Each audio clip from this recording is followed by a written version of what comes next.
Welcome to another Wednesday's Word. In Matthew 25, Jesus is looking toward end times. And I think sometimes when we start thinking of end times, we start thinking of bloodbaths in the book of Revelation and the apocalypse and all the things that are going to happen at the end of the world. And there are a lot of things that are going to happen at the end of the world. There's tons to research there and to look into, and the Bible is sometimes not as helpful as we want it to be.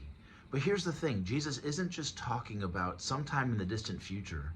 He's talking about how we live our lives today and how this is going to prepare us for when disaster hits.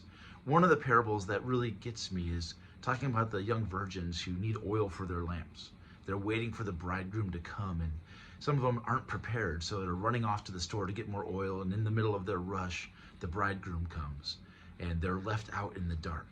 Such a random metaphor, but what Jesus is talking about is not someday in the future make sure that you have enough preparation, so build a bunker.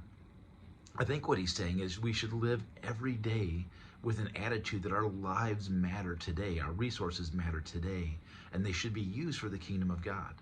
It's so easy to think, okay, someday in the future, I'll do what I'm supposed to do for myself, for my family, and for God. I've been in that position myself. Like, I'll get in shape in a bit. I'll cut back on coffee in a few months, just pushing things off. That sort of mentality is not helpful, especially when it comes to the things of God. Those young women waiting for the king were not really waiting for the king because the king was great and worth their expectation. They were there wanting to be a part of his party.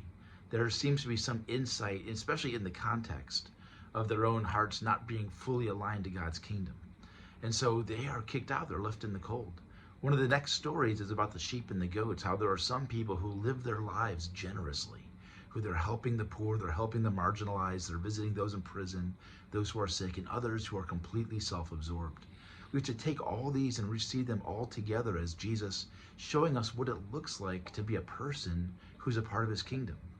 The people who are a part of God's work don't see God as a get-out-of-hell-free card. They don't see God as an entrance to a party where they can enjoy themselves. They see God and his power as something that fills them to change their lives today and the lives of the people around them today. So we're not just waiting that someday heaven's going to be great.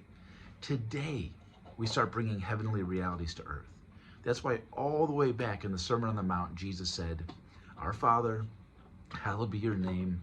Your kingdom come, your will be done on earth as it is in heaven." Those are the first words as we learn to pray. So the people who are sheep, rather goats, are saying, today, I'm going to bring your kingdom to earth as it is in heaven. Because in heaven, the poor are visited. The poor are taken care of. The people in prison, those who are sick, are visited. They're taken care of. We're not living just for ourselves. That's what kingdom people look like.